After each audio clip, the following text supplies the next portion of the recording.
1,05,00,000 ബസ്സുമായി വലിയ ആഡംബരമൊക്കെ കാണിച്ച് കേരളമൊട്ടുക്കും ചുറ്റിക്കറങ്ങി നടത്തിയ മുഖ്യന്റെ നവകേരളയെ കുരുക്കിലാക്കി കേന്ദ്രം. കടവും കടബാധ്യതയും രൂക്ഷമായ സാമ്പത്തിക പ്രതിസന്ധിയും എന്നൊക്കെ പറഞ്ഞ് ജനങ്ങളുടെ പെൻഷൻ പോലും കൊടുക്കാതെ പറ്റിച്ച് ഒടുവിൽ നവകേരള സദസ്സിന്റെ പ്രചാരണത്തിന് മാത്രമായി ചെലവായതാകട്ടെ 25 കോടി രൂപയാണ്. അതും സർക്കാർ ഖജനാവിൽ നിന്നെടുത്ത് ദൂർത്തടിച്ചത്. ഇത് പോരാത്തതിന് 1,05,00,000 ബസ്സും മറ്റ് സന്നാഹങ്ങളുമൊക്കെ ഏറെ ചർച്ച ചെയ്യപ്പെട്ടിരുന്നു. ഇതിനിടയിലാണ് മുഖ്യമന്ത്രിയും സർക്കാരിനെയും ഒക്കെ ഇപ്പോൾ കുരുക്കിലാക്കിക്കൊണ്ട് കേന്ദ്രം ഇപ്പോൾ ഈ യാത്രയുടെയും ചിലവായ തുകയുടെയും ഒക്കെ വിശദീകരണം തേടിയിരിക്കുന്നത്. കടുത്ത സാമ്പത്തിക പ്രതിസന്ധിയിലൂടെയാണ് കേരളം കടന്നുപോകുന്നത്. ഈ സമയത്തുകൂടി സംസ്ഥാന സർക്കാരിന്റെ ഭരണ നേട്ടങ്ങളൊക്കെ എണ്ണി പറഞ്ഞുകൊണ്ട് ഇതൊക്കെ ജനങ്ങളിലേക്ക് എത്തിക്കാൻ മുഖ്യമന്ത്രിയും മന്ത്രിമാരും നടത്തിയ നവകേരള സദസ്സിന്റെ പ്രചാരണ വസ്തുക്കൾ മാത്രം അച്ചടിക്കാനായി ചിലവഴിച്ചതാകട്ടെ 9,16,00,000 രൂപ.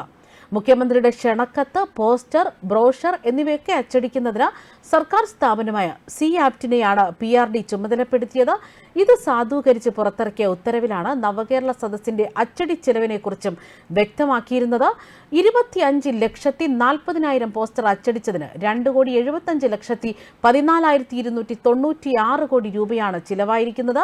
97,96,810 ബ്രൗഷർ അച്ചടിച്ചതിന് 4,55,47,329 രൂപയും 25,40,000 പോസ്റ്റർ അച്ചടിച്ചതിന് 2,75,14,296 രൂപയും 25,40,000 പോസ്റ്റർ അച്ചടിച്ചതിന് 2,75,14,296 രൂപയും 97,96,810 ബ്രൗഷർ അച്ചടിച്ചതിന് 4,55,47,329 രൂപയും 1,01,46,810 ക്ഷണക്കത്ത് അച്ചടിച്ചതിന് 1,85,58,516 കോടി രൂപയുമാണ് ചിലവായത്.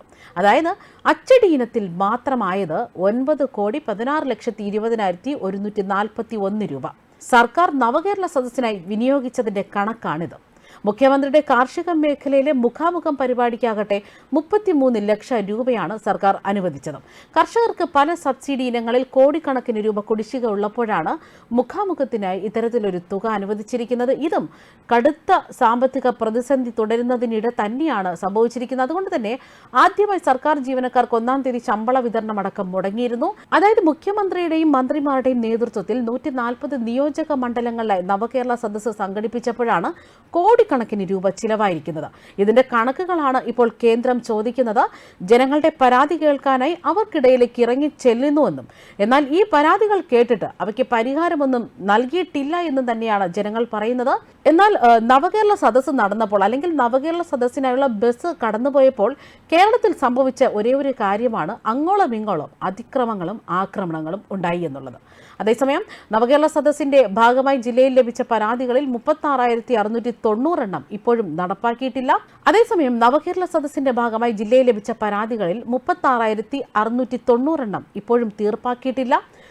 നവകേരള സദസ്സ് കഴിഞ്ഞതിന് പിന്നാലെ 45 ദിവസത്തിന് പിന്നാലെ ഈ പരാതികൾ തീർപ്പാക്കുമെന്നാണ് അറിയിച്ചത്. എന്നാൽ ഇപ്പോഴോ ഈ കോടികളൊക്കെ പൊടിപൊടിച്ച് നവകേരള സദസ്സ് നടത്തിയിട്ട് ഇന്നേക്ക് 87 ദിവസം പിന്നിടുമ്പോഴും പരാതി തീർപ്പാക്കുമെന്ന് ഉറപ്പ് തന്നതിനും ഇരട്ടി ദിവസങ്ങളായിട്ട് പോലും ഈ പരാതിയുടെ വലിയൊരു കെട്ട് തന്നെ പരിഗണിക്കപ്പെടാതെ പോയിരിക്കുകയാണ് എന്നാണ് വിവരങ്ങൾ. നിലവിൽ എന്തായാലും സർക്കാരിന് ചിലവായിരിക്കുന്നത്, അതായത് നവകേരള സദസ്സിനോടനുബന്ധിച്ച് സർക്കാരിന് ചിലവായ തുകയുടെ കണക്കാണ് ഇപ്പോൾ കേന്ദ്രം ചോദിച്ചിരിക്കുന്നത്.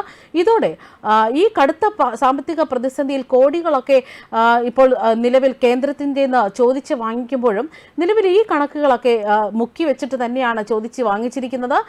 അതുകൊണ്ട് തന്നെ ഈ കണക്കുകൾ കൃത്യമായി നൽകാനായിട്ടാണ് ഇപ്പോൾ കേന്ദ്രം ആവശ്യപ്പെട്ടിരിക്കുന്നത്. ന്യൂസ് ഡെസ്ക് കർമ്മ ന്യൂസ്.